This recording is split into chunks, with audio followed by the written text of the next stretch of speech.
আজকে সকালবেলা যাচ্ছি ফুল আনতে, তো আমি যেই দাদার থেকে মাছ নেই ওই দাদা আমাকে পেছন দিয়ে ডেকেছে, বৌদি মাছ নিয়ে যান, বল মাছ ওরে আছে। বল আমি নেবো না। আরে বাবা কত দাম হবে? 150-200 টাকা দাম হবে। আরে আমি এক মাছ রোজ খাবো নাকি?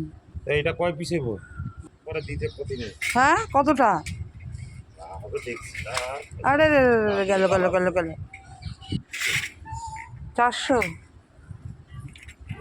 দুটো এনেছিলাম, একজন শুকেন গোটাই নিয়ে নিল 2.5 কিলো। লাভলি পড়েই যাচ্ছে। কারণ 1 কেজি দাবি দেন, 1 কেজি 100 আছে। কত?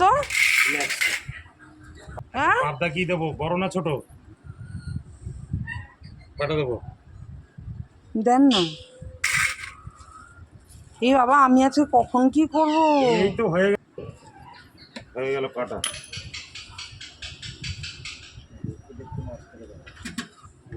এ রে রে রে রে রে রে।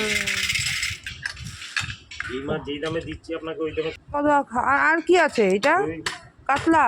রুই এটা তো কাতলা, রুই না কাতলা? রুই কাটা আছে। না আর নেবো না। তো দাদারা এদিকে মাছ কেটে একেবারে রেডি করে দিয়েছে, ক্যারি ব্যাগে দিয়ে দিল আমাকে। আমিও মাছটা রেখে আবার ফুল আনতে চলে গেলাম।